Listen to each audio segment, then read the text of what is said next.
Welcome back. This is Exodus 11. We'll probably read to 15. Warning of the final plague. The Lord said to Moses, I will bring one more plague upon Pharaoh and upon Egypt. Afterwards, he will let you go from here. Indeed, when he lets you go, he will drive you away. Tell the people that every man is to ask his neighbor and every woman is to ask her neighbor for objects of silver and gold. The Lord gave the people favor in the sight of the Egyptians. The Lord gave the people favor in the sight of the Egyptians. Moreover, Moses himself was a man of great importance in the land of Egypt.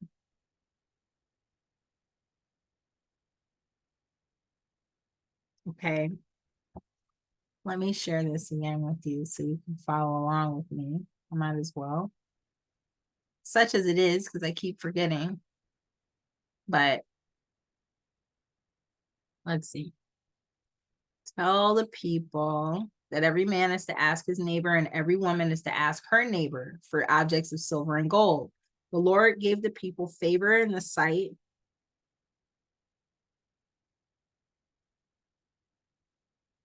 The Lord gave the people favor in the sight of the Egyptians.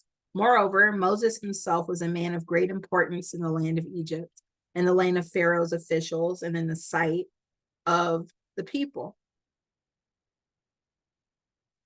Because the Lord did say that he would be like God, you know, in Pharaoh's sight. So if he was like God in Pharaoh's sight, that had an effect on the people too, through this whole situation, you know. And also the way that Moses was with Aaron, his brother. People noticed that. Moses said, thus says the Lord, about midnight I will go out through Egypt. Every firstborn in the land of Egypt shall die, from the firstborn of Pharaoh who sits on his throne to the firstborn of the female slave who is behind the handmill, and all the firstborn of the livestock. So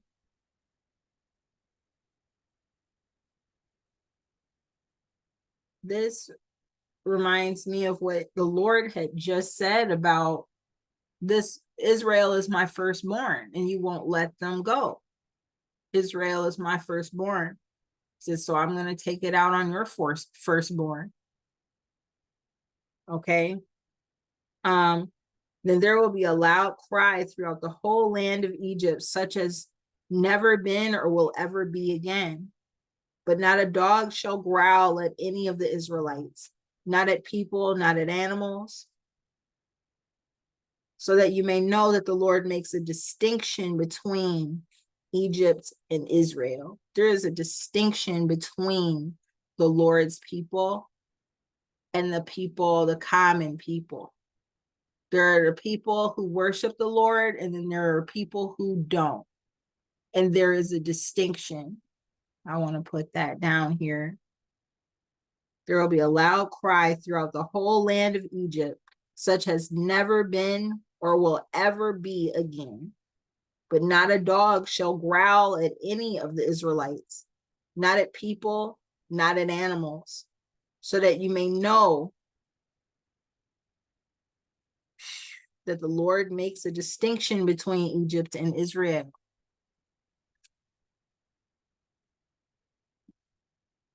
But not a dog shall growl at any of the Israelites. So by dog that growls, that means he's not talking about literal dogs. He's talking about people that don't believe. The people that don't believe. Not a dog shall growl at any of the Israelites. So so the dogs are the people who don't believe in the Lord. People who don't believe in the Lord, they're dogs. And I'm not making that up. Like, that's how they were referred to. When Jesus talked to the woman who was hemorrhaging, and she wanted the Lord to help heal her hemorrhages. Jesus told her it's not right for children to give their food to dogs. He was talking about her as a dog. And she said, even dogs eat the crumbs from under their master's table. Even dogs eat the crumbs from under the master's table. And Jesus said, wow, you're smart. You know, that was, you are indeed a woman of faith, and you will be healed. You know, so take dogs in the context of people who don't believe, people who are not the children of Israel, they consider dogs. Then there will be a loud cry throughout the whole land of Egypt, such as has never been or will ever be again. But not a dog shall growl at any of the Israelites, not at people, not at animals, so that you may know that the Lord makes a distinction between Egypt and Israel. Then all these officials of yours shall come down to me and bow low to me, saying, leave us, you and all the people who follow you. After that, I will leave. And in high anger, he left Pharaoh. And in high anger, he left Pharaoh. So this was Moses. Moses.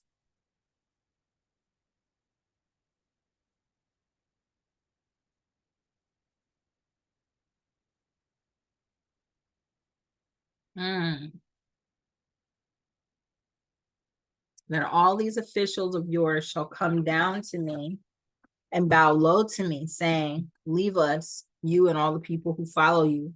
After that, I will leave. And in hot anger, he left Pharaoh. The Lord said to Moses, Pharaoh will not listen to you in order that my wonders may be multiplied in the land of Egypt. So Moses, he was angry that the Pharaoh still wouldn't turn back. Clearly, he was upset. He's like, why are you doing this? But the Lord showed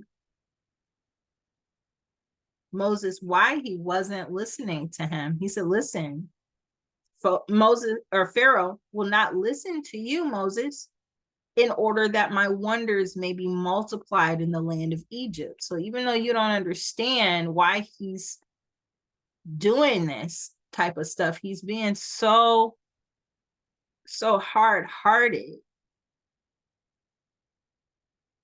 you know.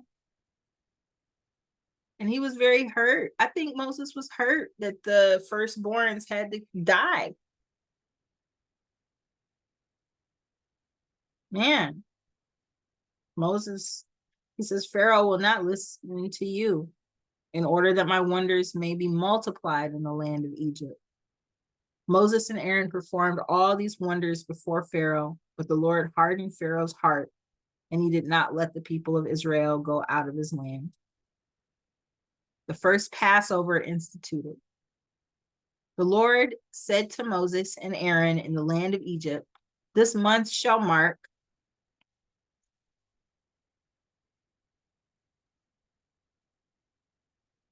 the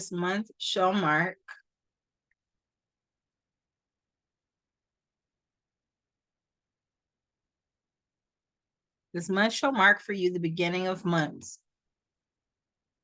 The beginning of months. It shall be the first month of the year for you. First month of the year for you. I think that's super important. The first month in the year for you. 1 second. The first Passover instituted. The Lord said to Moses and Aaron in the land of Egypt, this month shall mark for you the beginning of months. It shall be the first month of the year for you. Tell the whole congregation of Israel that on the 10th of this month, they are to take a lamb for each family, a lamb for each household. If a household is too small for a whole lamb, it shall join its closest neighbor in obtaining one. The lamb shall be divided in proportion to the number of people who eat of it. Your lamb shall be without blemish, a year-old male. You may take it from the sheep or from the goats. From sheep or goat. You shall keep it until the 14th day of the month. Then the whole assembled congregation of Israel shall slaughter it at twilight. At twilight. These are very specific.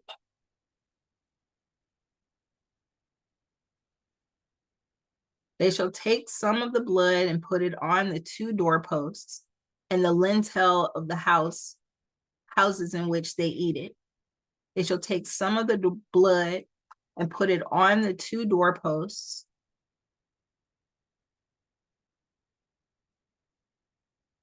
and the lintel of the houses in which they eat it. They shall eat the lamb that same night. They shall eat it roasted over the fire with unleavened bread and bitter herbs. Bitter herbs. Do not eat any of it raw or boiled in water, but roasted over the fire with its head, legs, and inner organs. You shall let none of it remain until the morning. You shall let none of it remain until the morning. Anything that remains until the morning, you shall burn. So this, he tells us how to prepare the lamb. So you fire roast the lamb over a fire with all the insides and stuff in it. And you eat it with unleavened bread, so bread with no yeast, and bitter herbs. Bitter herbs. Do not eat any of it raw or boiled in water. So you're not boiling it first. You're not eating it raw, but you're roasting it over the fire with its head, legs, and inner organs. And you have to, when you slaughter it at twilight.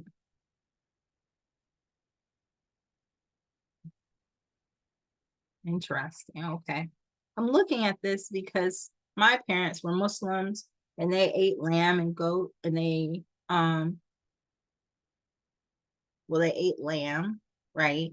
So baby sheep or goats, right? And they we raised them and they sold them to the people in the Muslim community. So it sounded like my father was a shepherd. How cool is that? My dad was a shepherd. My parents were shepherds. They had livestock. They had sheep and goats and cows. And they also had chickens. Interesting. Okay. I never thought about it like that. I come from shepherds. My mother used to dress the lambs and I used to see inside and be like, what's this? What's that? And that's why I'm so weird now. Because I was raised in a holy home. I was raised in a righteous home. And we did righteous things. We did holy things in our home. So I'm thinking really hard about this stuff because I'm connecting the dots and things that I saw when I was a child. You shall let none of it remain until the morning. Anything that remains until the morning, you shall burn. This is how you shall eat it. Your loins girded, your sandals on your feet, and your staff in your hand, and you shall eat it hurriedly. It is the Passover of the Lord, for I will pass through the land of Egypt that night. Ooh. And I will strike down every firstborn in the land of Egypt, both human beings and animals.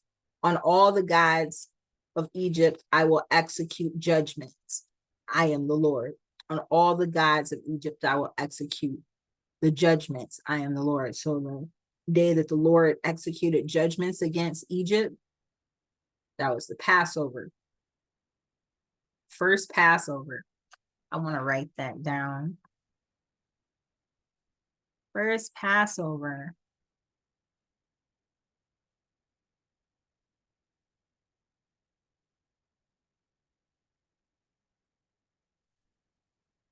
The first Passover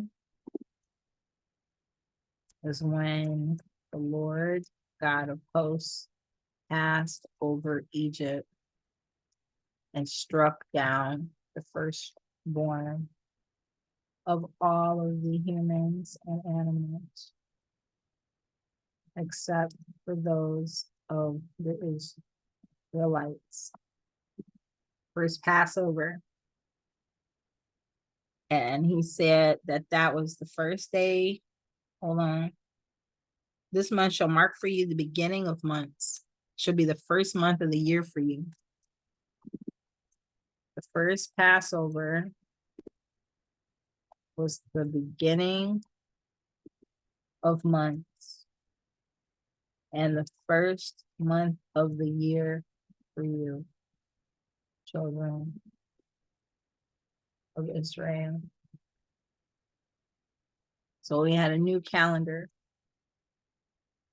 New calendar. 10th of the month.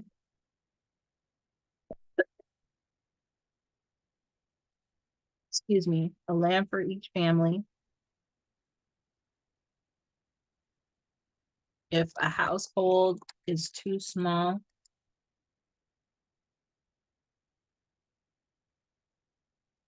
for a whole lamb,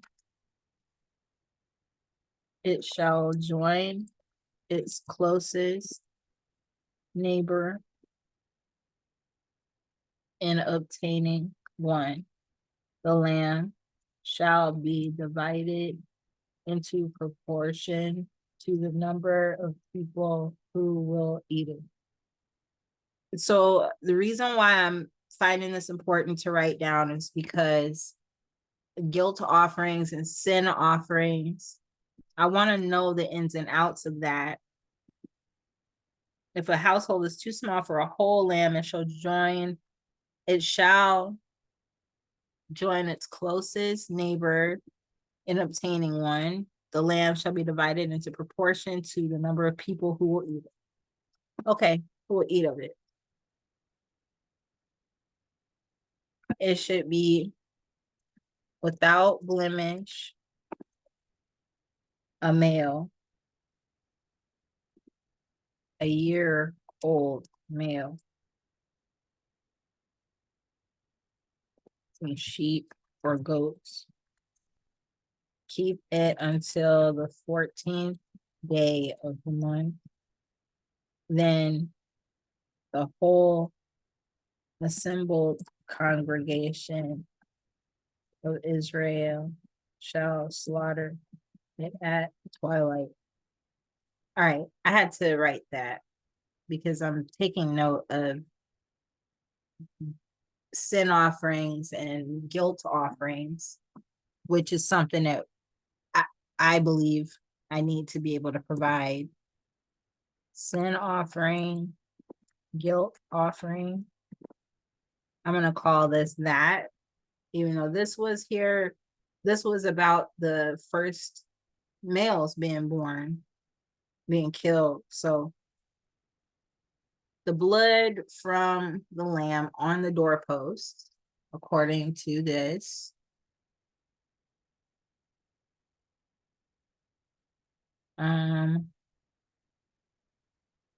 this is how you shall eat it. Your loins girded, your sandals on your feet, and your staff in your hand, and you shall eat it hurriedly. It is the Passover of the Lord. For I will pass through the land of Egypt that night, and I will strike down every firstborn in the land of Egypt, both human beings and animals.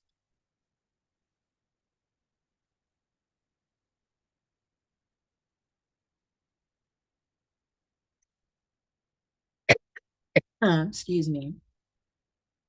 On all the gods of Egypt, I will execute. Excuse me. On all the gods of Egypt, I will execute judgments. On all the gods of Egypt, I will execute judgments. I am the Lord. The blood shall be a sign for you on the houses where you live. When I see the blood, I will pass over you, and no plague shall destroy you when I strike the land of Egypt. Wow. So it didn't automatically cover the children of Israel. They had to follow the Lord's commandments for it to cover them. In order for you to be in the sight of the Lord, you have to follow what the Lord is telling you to do. You have to be able to do what he says. So, and if you don't, you will get swept up. Lot's family was told the same thing at Sodom and Gomorrah. If you have any sons, daughters, relatives, brothers-in-law, anybody here in Sodom or Gomorrah, we want you to bring them to this spot at this time of day. I mean, there were many times where that was told, where people were told, if you do this and help us, then you will be spared. Your life will be spared. The blood should be a sign for you on the houses where you live. When I see the blood, I will pass over you, and no plague shall destroy you when I strike the land of Egypt. So know that this means that there is two sides to what's being said. You have to be able to obey.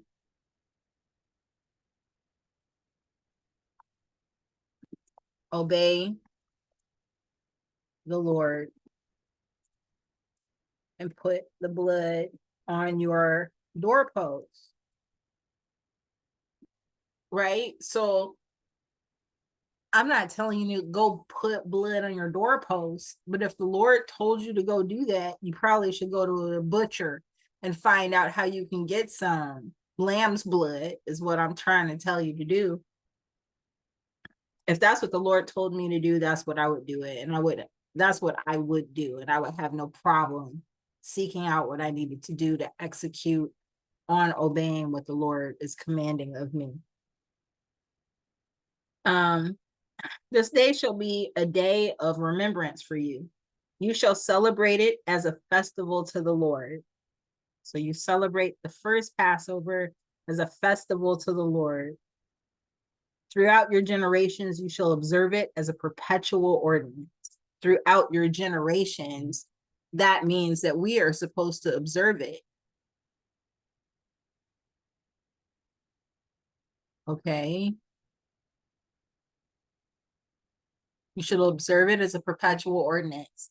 7 days you shall eat unleavened bread. On the first day you shall remove leaven from your houses. For whoever eats leavened bread from the first day until the 7th day shall be cut off from Israel. You shall be cut off. Wow. So 7 days you shall eat unleavened bread. On the first day you shall remove leaven from your houses. So nothing leavened should be in the house. First day you shall remove leaven from your houses. For whoever eats leavened bread from the first day until the 7th day shall be cut off from Israel. Okay. On the first day you shall hold a solemn assembly, and on the 7th day a solemn assembly. No work shall be done on those days. Only what everyone must eat, that alone may be prepared by you. Only what everyone must eat may be prepared by you. You shall observe the festival of unleavened bread, for on this very day I brought your companies out of the land of Egypt. You shall observe this day throughout your generations as a perpetual ordinance.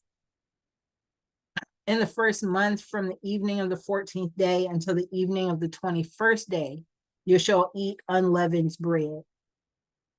In the first month, from the evening of the 14th day until the evening of the 21st day, you shall eat unleavened bread. And that's bread without yeast in it. So it's like cracker, it's flat bread. Tortillas, unleavened bread. For 7 days, no leaven shall be found in your houses. For whoever eats what is leavened shall be cut off from the congregation of Israel.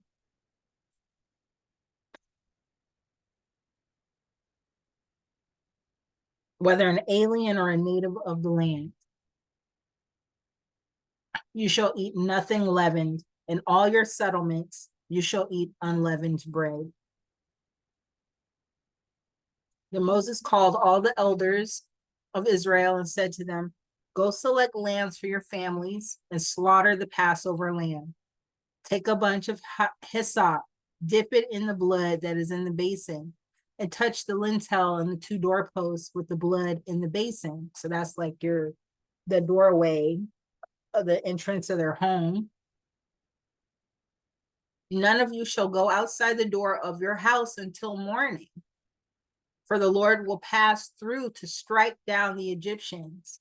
When he sees the blood on the lintel and on the two doorposts, the Lord will pass over that door and will not allow the destroyer to enter your houses to strike you down.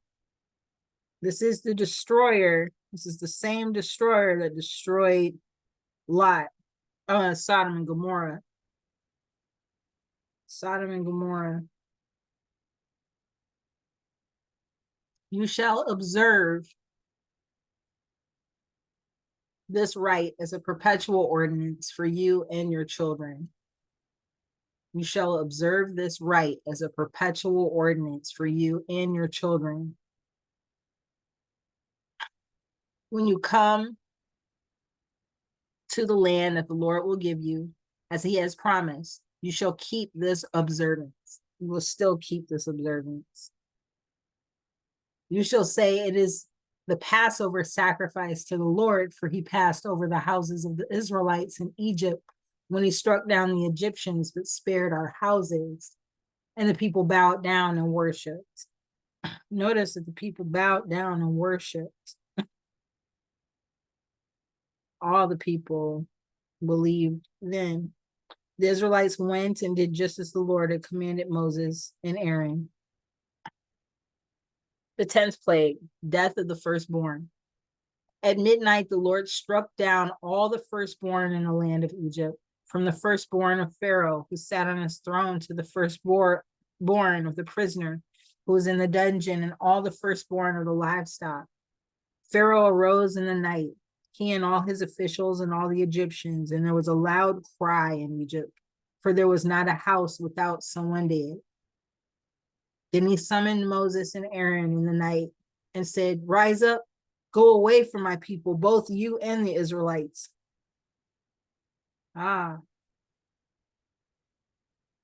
worship the Lord, as you said. Take your flocks and your herds, as you said, and be gone, and bring a blessing on me too. Okay? But he hasn't been honest. The Egyptians urged the people to hasten their departure from the land, for they said, "We shall all be dead."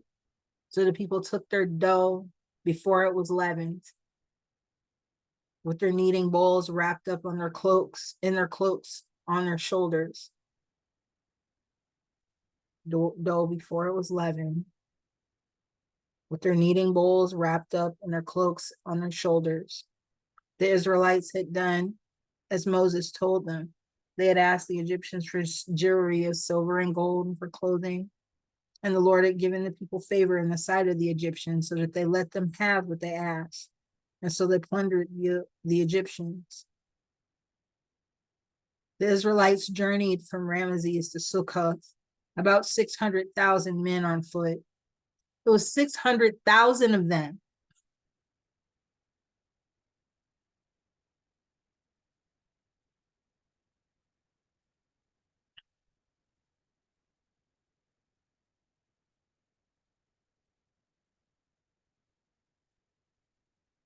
The Israelites journeyed from Ramesses to Succoth, about 600,000 men on foot, besides children.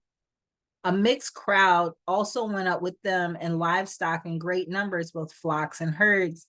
They baked unleavened cakes of the dough that they had brought out of Egypt. It was not leavened, because they were driven out of Egypt and could not wait, nor had they prepared any provisions for themselves. No, it was not because they were driven out of Egypt and could not wait.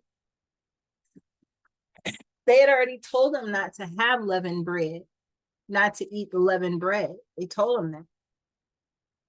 But even though he had told them that, they still drove them out before they could even try to do it. I think that's a good thing. Wow, 600,000 men besides children. nor had they prepared any provisions for themselves. No provisions for themselves. But the Lord had told them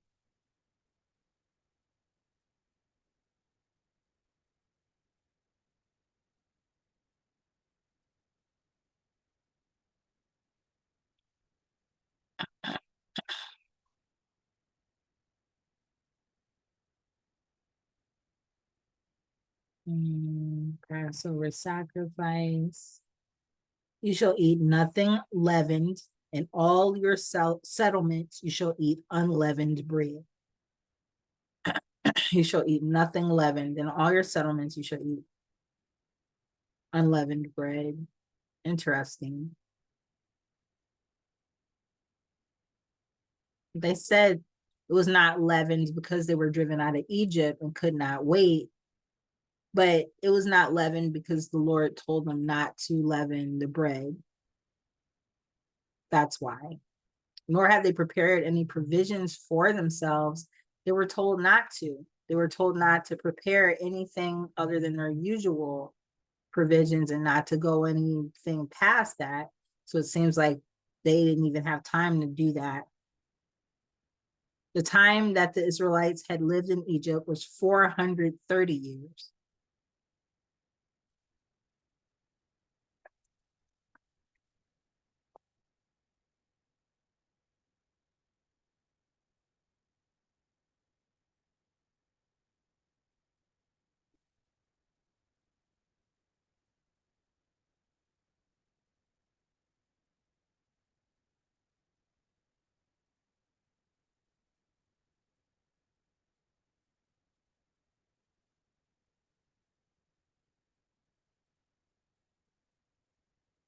Sixteen, 19.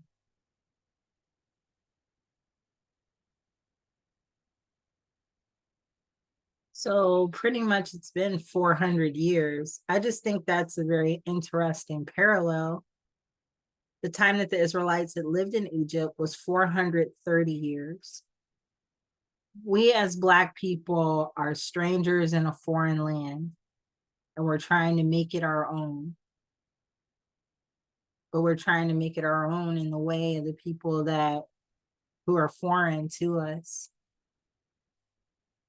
Directions for the Passover. The Lord said to Moses and Aaron, "This is the ordinance for the Passover. No foreigner shall eat of it, but any slave who has been purchased may eat of it after he has been circumcised."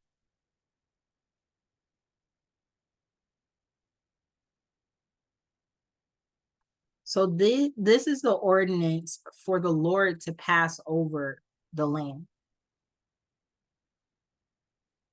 This is the ordinance for the Passover. No foreigner shall eat of it, but any slave who has been purchased may eat of it after he has been circumcised. No bound or hired servant may eat of it. It shall be eaten in one house. You shall not take any of the animal outside the house, and you shall not break any of its bones. The whole congregation of Israel shall celebrate it. If an alien who resides with you wants to celebrate the Passover to the Lord, all his males shall be circumcised. Then he may draw near to celebrate it.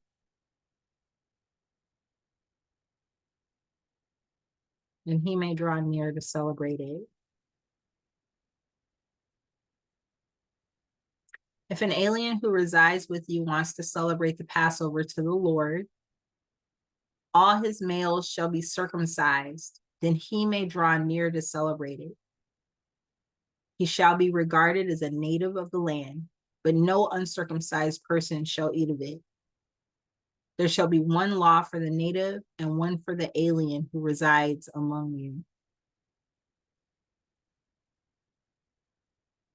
There shall be one law for the native and for the alien who resides among you.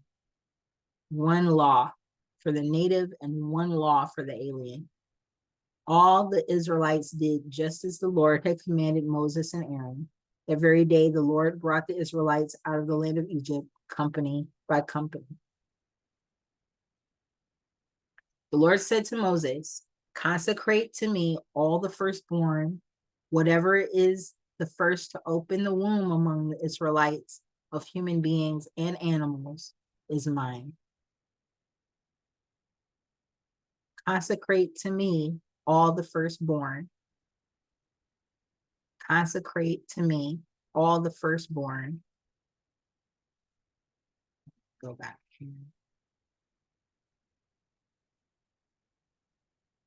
Consecrate to me all the firstborn, whatever is the first to open the womb among the Israelites of human beings and animals is mine. Whatever is the first to open the womb among the Israelites. And that's from the earth. So the seed that grows from the earth and the seeds that grow from human beings and animals, the first belong to the Lord. So consecrate.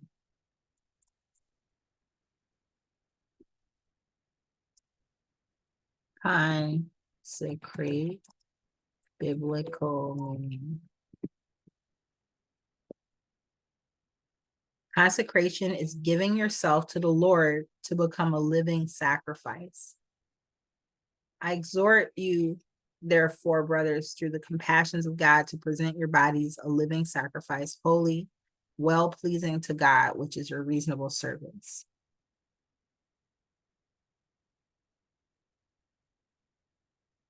The act of dedicating yourself to the service and worship of God, to make holy or dedicate to a higher purpose, to make holy or dedicate to a higher purpose, to give priority to spiritual things over physical things.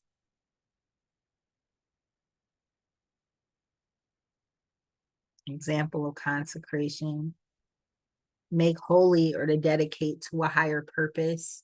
You need to consecrate a building to turn it into a church, but you can also consecrate a week in New York City to the pursuit of the perfect bagel. Wow, look how it reduces. It reduces these words. You see the reduction in language, the high stance that it has in life. It just tries to knock it down, to take it down, destroy it in your ability to see it as exalted. It tries to ruin your ability to see it as exalted. To make or declare sacred. To make or declare yourself sacred. The Lord said to Moses, consecrate to me all the firstborn. Whatever is the first to open the womb among the Israelites of human beings and animals is mine. The festival of unleavened bread, Moses said to the people, remember this day on which you came out of Egypt, out of the house of slavery. Because the Lord brought you out from there by strength of hand, no leavened bread shall be eaten. Because the Lord brought you out from there, from slavery, by strength of hand, no leavened bread shall be eaten.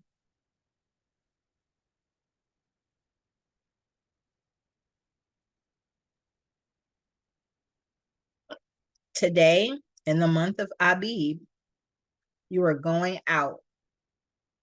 When the Lord brings you into the land of the Canaanites, the Hittites, the Amorites, the Hivites, and the Jebusites, which he swore to your ancestors to give you, a land flowing with milk and honey, you shall keep this observance in this month. So the month of Abib.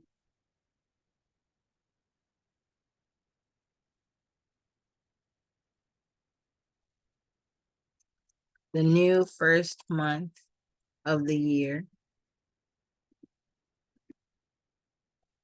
10th day.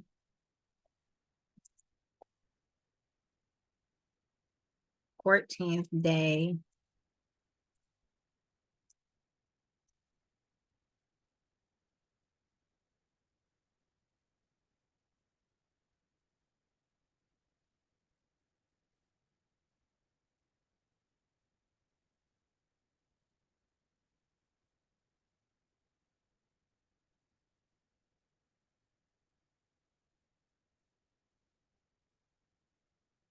Abib.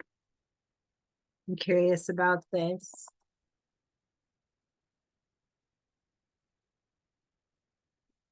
And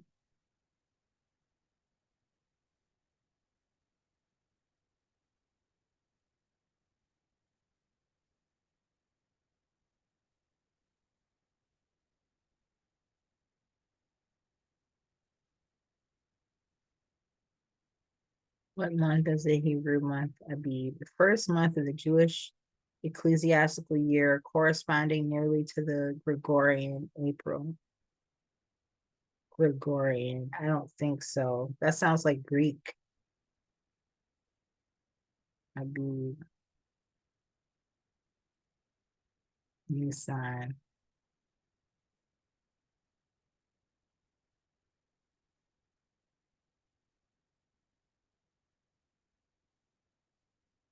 The lunar month of Nisan.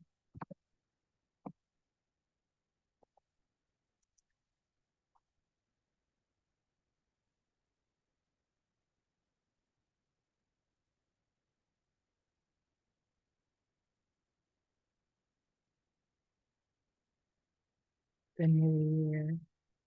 Rosh Hashanah for kings and pilgrimages is a month of 30 days. In the year 2023, one Nisan will occur on 23rd March.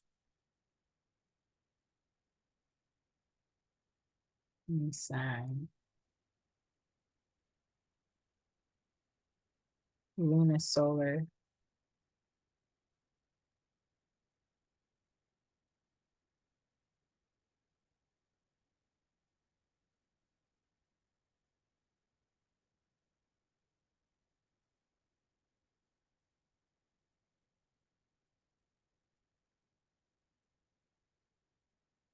What kind of calendar did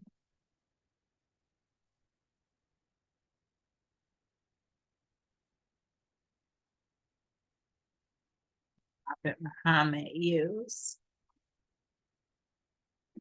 As is well known, the Hijra calendar, the Islamic calendar, is a lunar calendar. In the lunar calendar, 1 year consists of 354.367 days and differs from the solar calendar by approximately 11 days.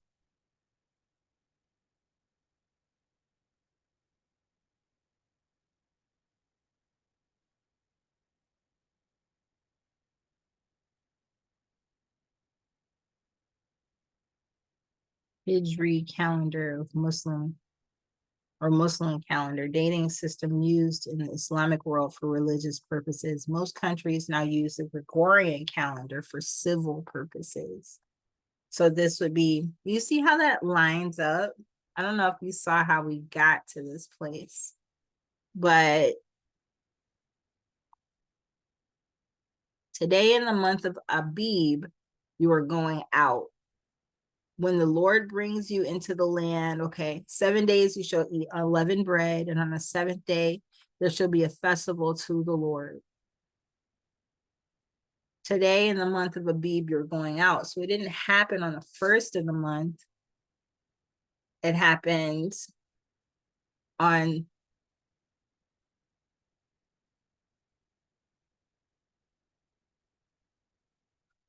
the day that they left Egypt, was the day that the festival started.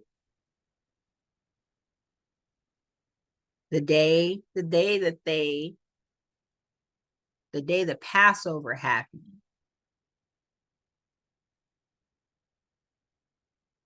All of the children in Egypt were killed. The firstborns were killed by the destroyer. And all the people in Egypt told them to leave. Everybody told them to get out. And so no leavened bread shall be eaten. In the month of Abib, you're going out. When the Lord brings you into the land of the Canaanites, the Hittites, the Amorites, the Hivites, and the Jebusites, which he swore to your ancestors to give you, a land flowing with milk and honey, you shall keep this observance in this month. So I'm just kind of curious to find out, what is it called again? The Hijri calendar.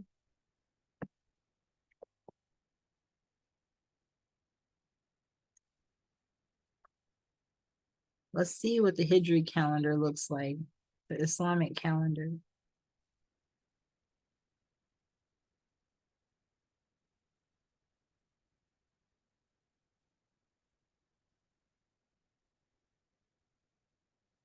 The Ikra calendar 2023. Let's see if we can get this bigger.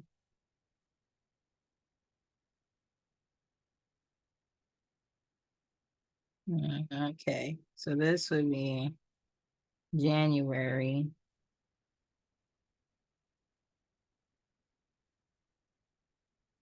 Jumada. I don't know what some of this stuff is. Okay. Isra and Miraj. Nisfu Shaban. We got Ramadan. Eid al-Fitr. Eid al-Adha. It's June 28th.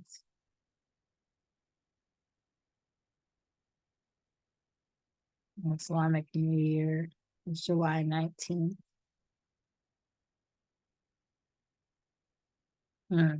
Okay. I'm going a little sideways, a little bit, just because I want to know more about the calendar. So that's my note, to learn more about the calendar. Okay. I won't keep going in that. And it's 13. So we got 2 more chapters and then I'll end this. But let's see. Unleavened bread shall be eaten for 7 days. No leavened bread shall be seen in your possession, and no leaven shall be seen among you in all your territory. You shall tell your child on that day, it is because of what the Lord did for me when I came out of Egypt. It shall serve for you as a sign on your hand and as a reminder on your forehead, so that the teaching of the Lord may be on your lips. The leavened bread is the sign on your hand and as a reminder on your forehead, so that the teaching of the Lord may be on your lips. For with a strong hand, the Lord brought you out of Egypt. With a strong hand, the Lord brought you out of Egypt.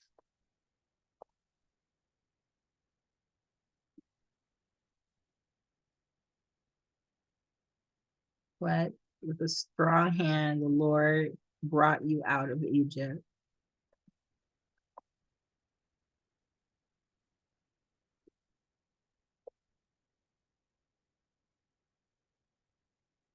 So he wants you to tell your children that story about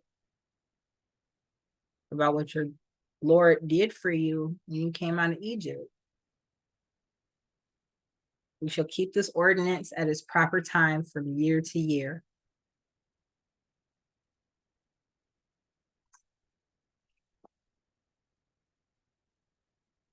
Hold on a sec.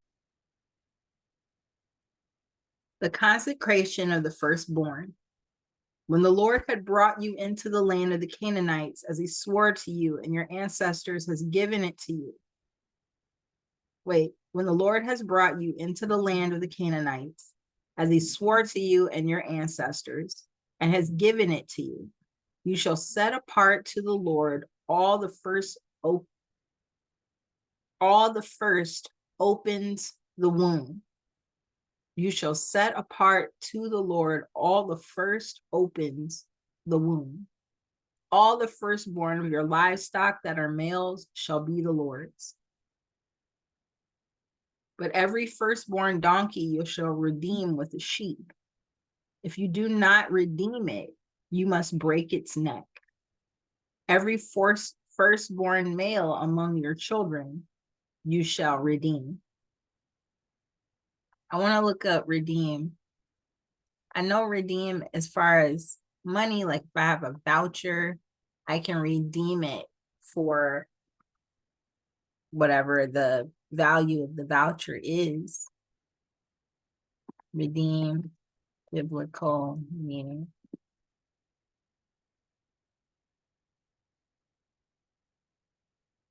Having been saved or delivered from its consequences, redeemed. Then shall all the redeemed saints appear in glory, having been paid, covered, recovered, bought back, or exchanged for money or other goods.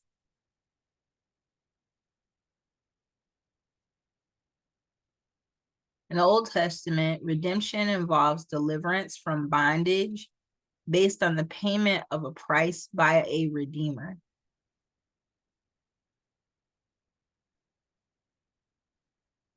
Deliverance from bondage based on the payment of a price by a redeemer. Based on a payment of a price. To purchase back a ransom, to liberate or rescue from captivity or bondage, or from any obligation or liability, to suffer or to be forfeited. So to purchase back or ransom or to liberate or rescue from captivity or bondage, or from any obligation or liability to suffer or to be forfeited. Interesting.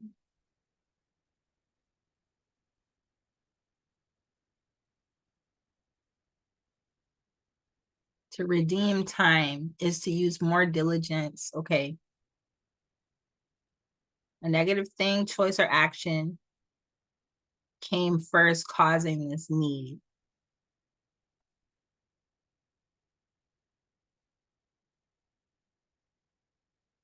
Delivered from distress.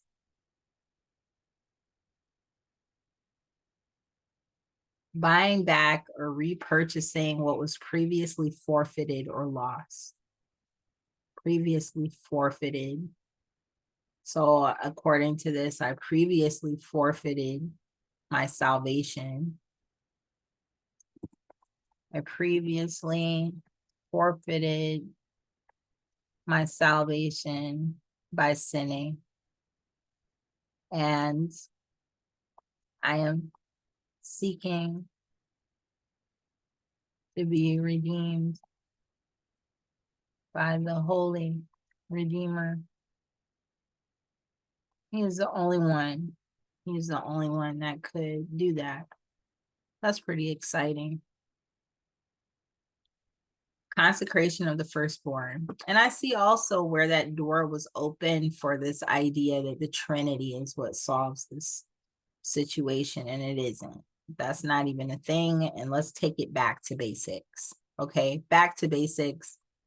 The Lord God of hosts is my Lord that I worship, not Jesus, not a Holy Spirit, and not some idea of the Father, whatever that is. I worship the Lord God of hosts, and I've done away with the definitions and distinctions that lump me in with people who are worshiping multiple gods. I don't worship the reverse Hydra, which is the Godhead with multiple bodies. I don't worship that, you know.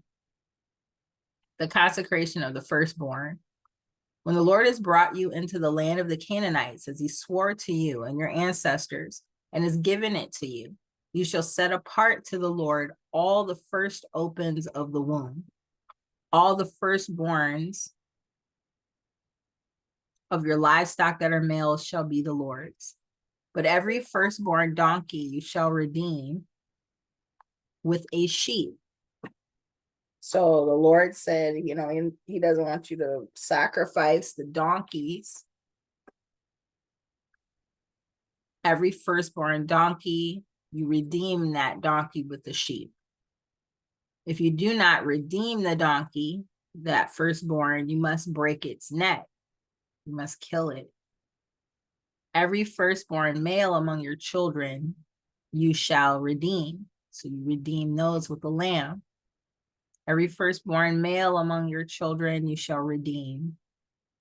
So I've not done that for my son. But we're going to keep reading because this was the time of Moses and what Moses was required to do.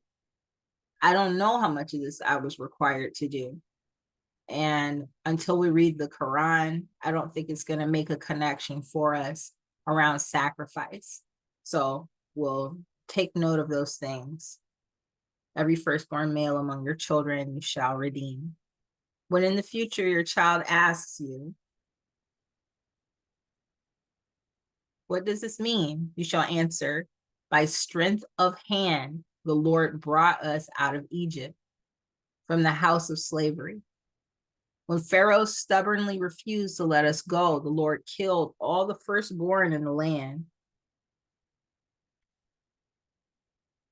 of Egypt, from human firstborn to the firstborn of animals. Therefore, I sacrifice to the Lord every male that first opens the womb, every male that first opens the womb. But every firstborn of my sons I redeem. It shall serve as a sign on your hand and as an emblem on your forehead, that by strength of hand the Lord brought us out of Egypt. It shall serve as a sign on your hand and as an emblem on your forehead, that by strength of hand the Lord brought us out of Egypt. So we have a sign on our hands and we have an emblem on their forehead. This is for those children of Israel. So I don't know that still exists for us, though. The pillars of cloud and fire. When Pharaoh let the people go, but I do think maybe as you're redeeming your sons, every firstborn of my sons I redeem. Every firstborn of my sons I redeem.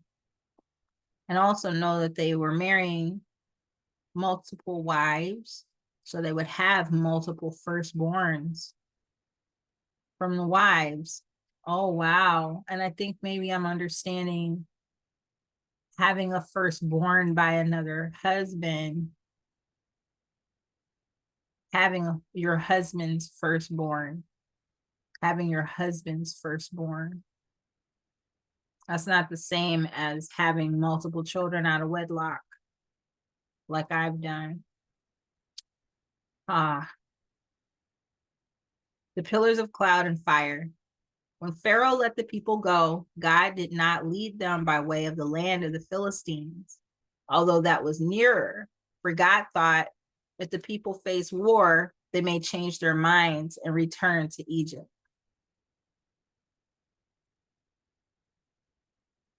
Although that was nearer, for God thought if the people face war, they may change their minds and return to Egypt. So God led the people by the roundabout way of the wilderness toward the Red Sea. He didn't lead them towards the path most traveled because they may have been feared to run. They may have gotten the courage to run, change their minds. So he took them the way of the wilderness toward the Red Sea. The Israelites went up out of the land of Egypt prepared for battle. And Moses took with him the bones of Joseph, who had required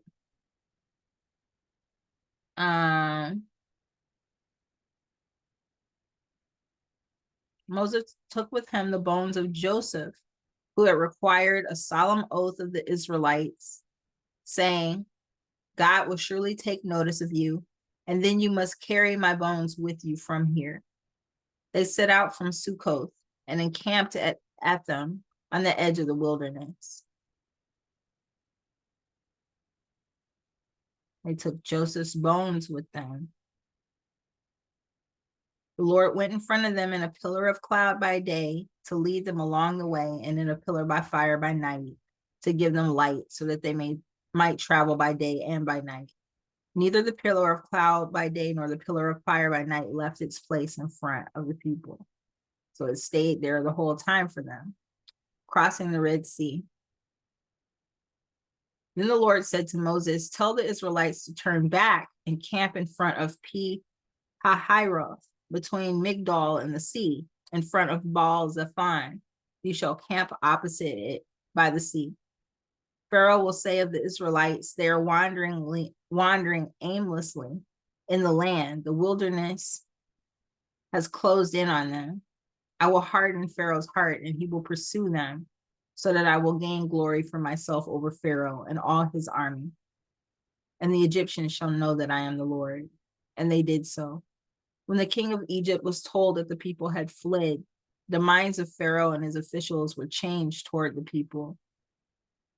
When the king of Egypt was told that the people had fled,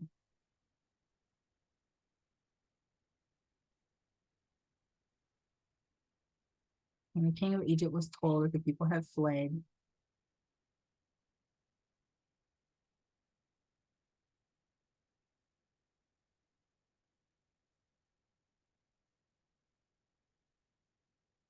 the minds of Pharaoh and his officials were changed toward the people. And they said, what have we done, letting Israel leave our service? So he had his chariot made ready and took his army with him. He took 600 picked chariots and all the other chariots of Egypt with officers over all of them. Wow. The Lord hardened the heart of Pharaoh, king of Egypt, and he pursued the Israelites who were going out boldly. The Egyptians pursued them, all Pharaoh's horses and chariots, his chariot drivers and his army. They overtook them camped by the sea, by Pi-hahiroth, in front of Baal-zephon. As Pharaoh drew near, the Israelites looked back, and there were the Egyptians advancing on them. In great fear, the Israelites cried out to the Lord. So in great fear, they cried out. In great fear, the Israelites cried out to the Lord. They said to Moses, was it because there were no graves in Egypt that you have taken us away to die in the wilderness? What have you done to us, bringing us out of Egypt? Is this not the very thing we told you in Egypt? Let us alone and let us serve the Egyptians. For it would have been better for us to serve the Egyptians than to die in the wilderness. Wow. It's better for us not to pursue what the Lord said, but to be afraid and work for forever. But Moses said to the people, do not be afraid. Stand firm and see the deliverance that the Lord will accomplish for you today. For the Egyptians who you see today, you shall never see again. The Lord will fight for you, and you have only to keep still. The Lord will fight for you, and you have only to keep still. The Lord will fight for you, and you have only to keep still. I just love that so much. That's so beautiful.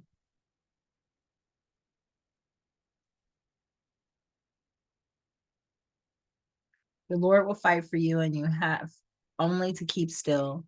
Then the Lord said to Moses, why do you cry out to me? Tell the Israelites to go forward. Then the Lord said to Moses, why do you cry out to me? Tell the Israelites to go forward, but you lift up your staff and stretch out your hand over the sea and divide it, that the Israelites may go into the sea on dry land. Then I will harden the hearts of the Egyptians so that they will go in after them. And so I will gain glory for myself over Pharaoh and all his army, his chariots and his chariot drivers. The angel of God who was going before the Israelite army moved and went behind them. And the pillar of cloud moved from in front of them and took its place behind them. You get what's happening here? So the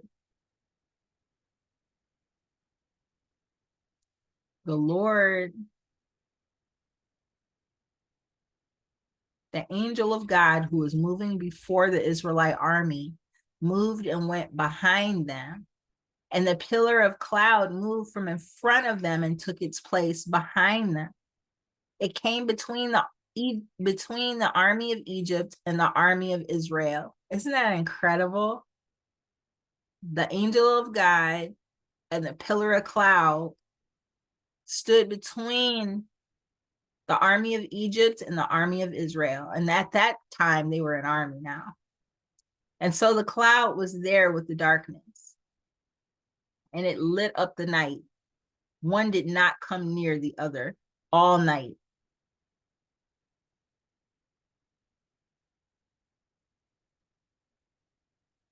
Mm.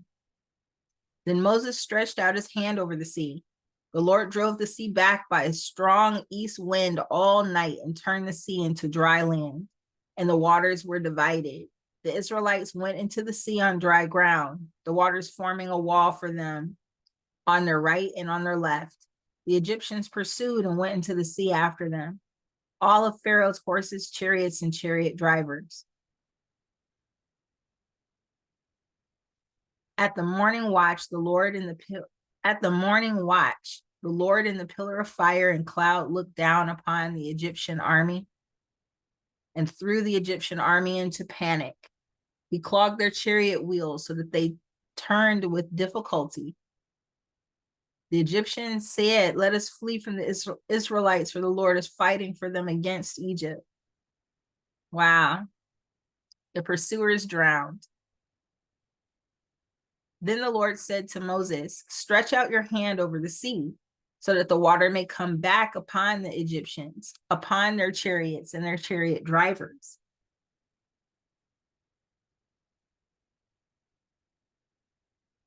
So see how the Lord told him to do these things? Moses did not act on his own in any way with these events.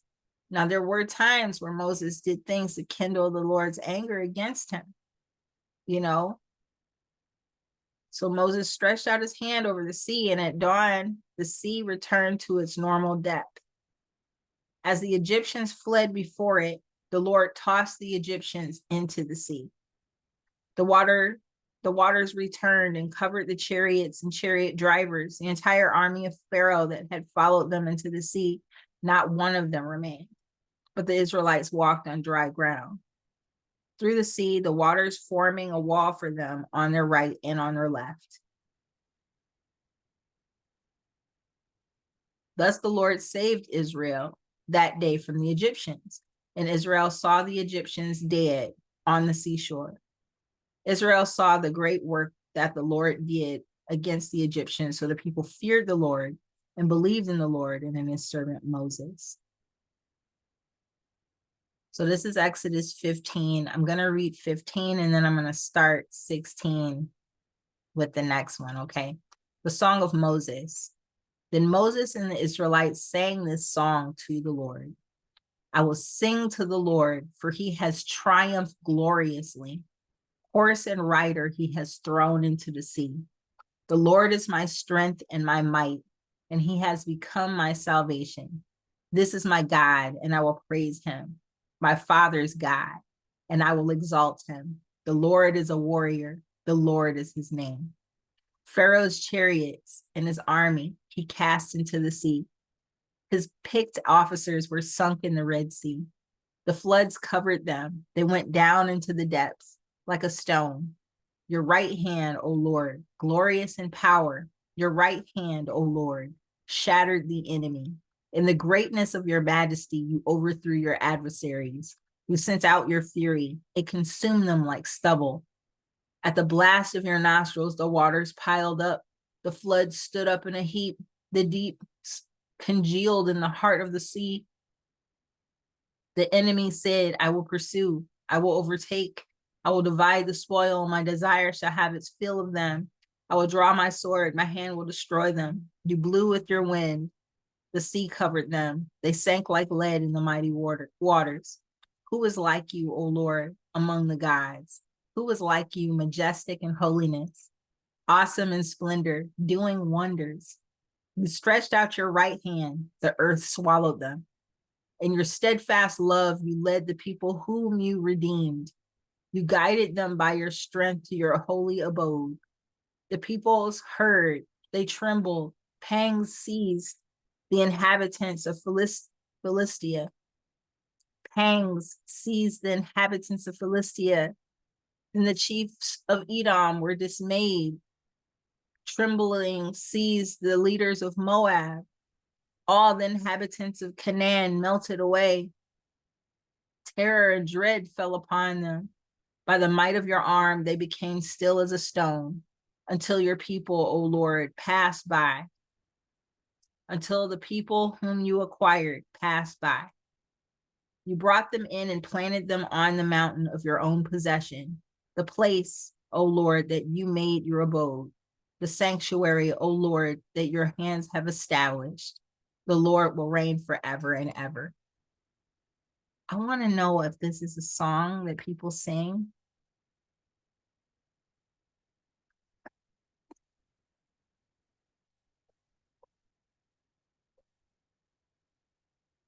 I want to know if this is a song people sing, and I want to know how it sounds.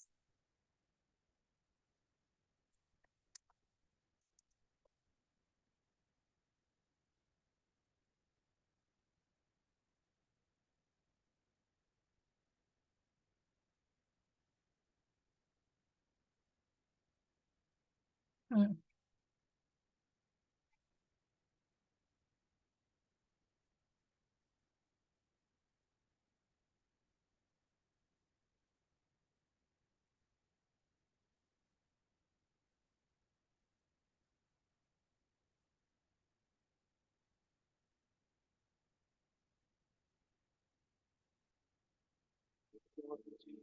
The Lord, for he has tried gloriously the horse and its rider.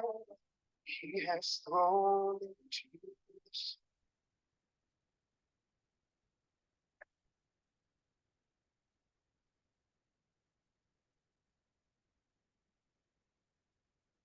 I just want to hear a few different versions of it,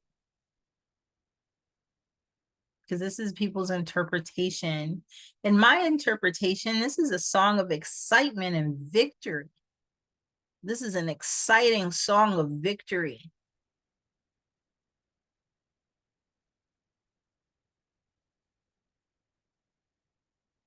I sing to Yahweh, for he is highly exalted. The horse and its rider he has thrown into the sea. God is my strength and song, and he has become my deliverance. He is my El, and I praise him, Elohim of my father. And I exalt him. Yahweh is the man of battle. Yahweh is his name. He has cast Pharaoh's chariots and his army into the sea. And his chosen officers are drowned in the sea of green. The depths covered them. They went down to the bottom like a stone. I believe this is from the King James Version.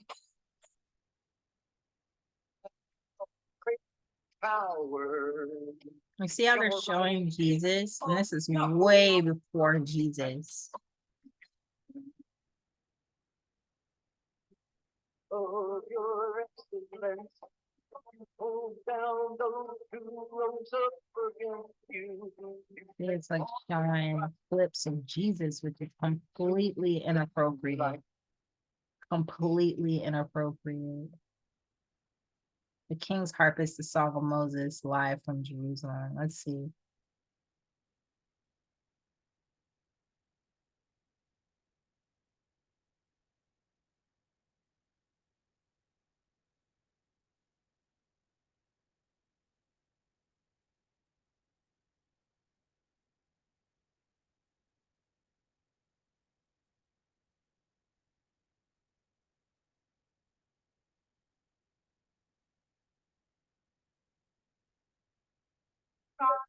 In heaven another great and marvelous sign. 7 angels with the 7 last plagues, last because of them God's wrath is completed. And I saw what looked like a sea of glass, flowing fire. And standing beside the sea, those who had been victorious over the beast and its image, and over the number of its name, they held harps given them by God, and sang the song of God's servant Moses and of the Lamb. Great and marvelous are your deeds, Lord God Almighty. Just and true are your ways, King of the nations. Who will not fear you, Lord, and bring glory to your name? For you alone are holy. All nations will come, and they have come. You have come and worship before you. For your righteous acts have been revealed. I feel like I'm still waiting for the song. Ooh.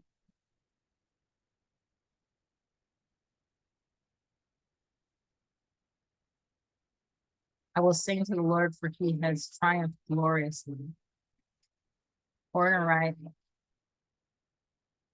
This is not this at all.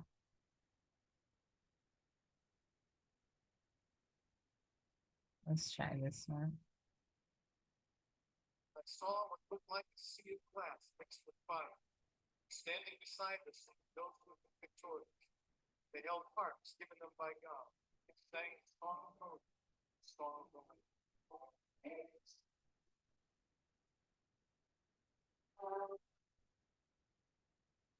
So this is a song about people singing a song of Moses, but it's not actually the song of Moses.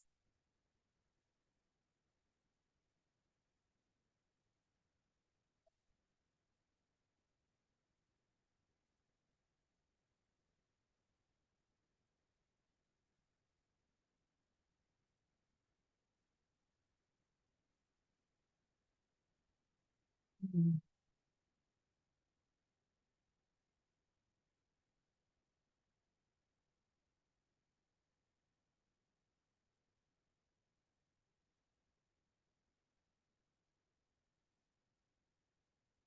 There is a new song of Moses. Maybe. Song I express to him alone, Christ the Lord, the conquering King. Your name we rest, your Exodus sing, 15. praise Let's try this.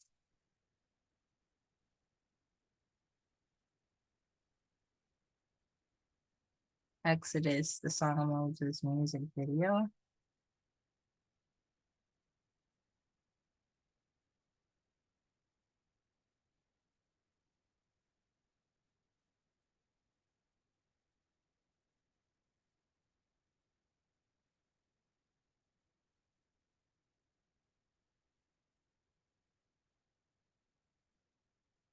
It's not it.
Yeah, I don't know if that's how that goes, but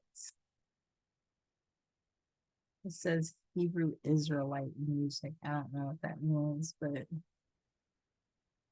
let's just see how it sounds. How it sounds.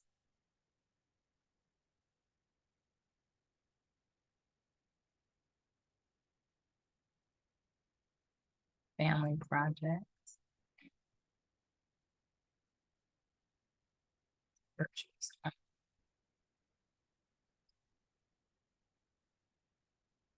Who are they? You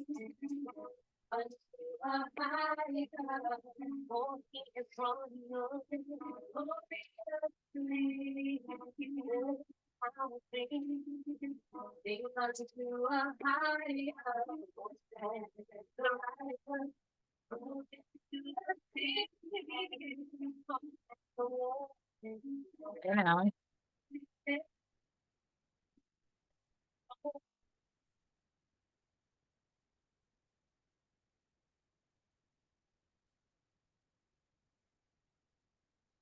Okay. I think I've had enough. All right.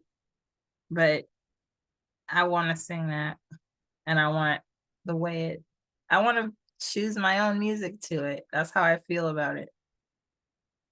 So I'm going to put here Exodus 15, the song of Moses about the triumph of the Lord over Pharaoh of Egypt. Okay? Over Pharaoh. Okay. Let's go back.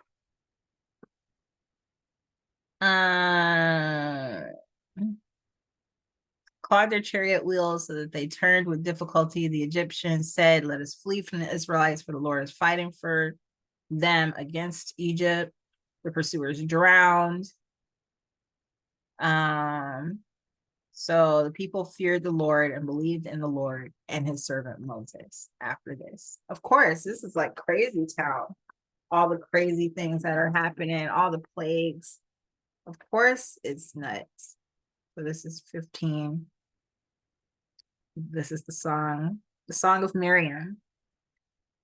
Then the prophet Miriam, Aaron's sister, took a tambourine in her hand, and all the women went out after her with tambourines and with dancing. And Miriam sang to them, "Sing to the Lord, for he has triumphed gloriously. Horse and rider he is thrown into the sea."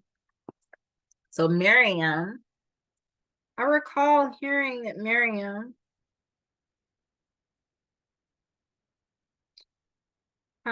okay.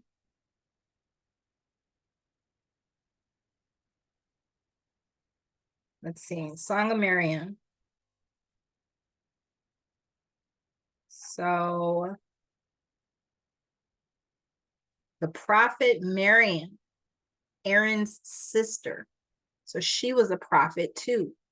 Prophet Miriam, Aaron's sister, took a tambourine in her hand, and all the women went out after her with tambourines and with dancing.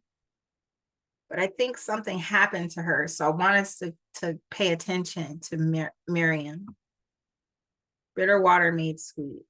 They never really talk about the women unless the women have like a very specific role to play. They either mothered someone who became a king or a nation. They either, the women, they've done some things in here. Okay. Bitter water made sweet. Then Moses ordered Israel to set out from the Red Sea, and they went into the wilderness of Shur. They went 3 days in the wilderness and found no water. When they came to Marah, they could not drink the water of Marah because it was bitter. That is why it was called Marah. So Marah meant bitterness. And the people complained against Moses, saying, "What shall we drink?"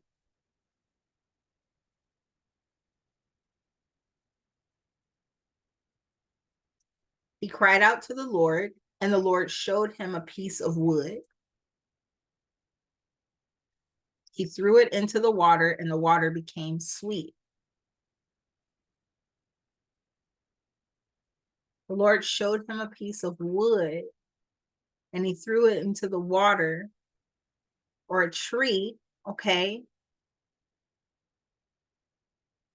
I wonder if that was like tea. What kind of wood was it? It said a tree here. A tree. It was a tree there. And then the water became sweet. So was it like a tea tree or something like that, where it had sap or something in it? People didn't know, did they not know things about the trees in the wilderness, in the land? They didn't know those things. So the Lord helped them. There the Lord made for them a statute and an ordinance, and there he put them to the test. He said, "If you will listen carefully to the voice of the Lord your God and do what is right in his sight and give heed to his commandments and keep all his statutes, I will not bring upon you any of the diseases that I brought upon the Egyptians, for I am the Lord who heals you." I hope you hear that. I'm going to write this down. If you will listen carefully to the voice of the Lord your God and do what is right in his sight and give heed to his commandments and keep all his statutes, I will not bring upon you any of the diseases that I brought upon the Egyptians, for I am the Lord who heals you. For I am the Lord who heals you.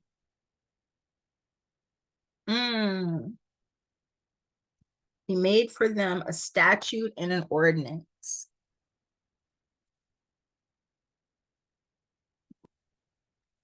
There, the Lord made for them a statute and an ordinance. And there he put them to the test.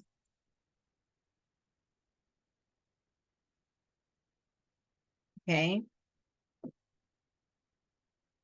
Then they came to Elim, where there were 12 springs of water and 70 palm trees, and they camped there by the water.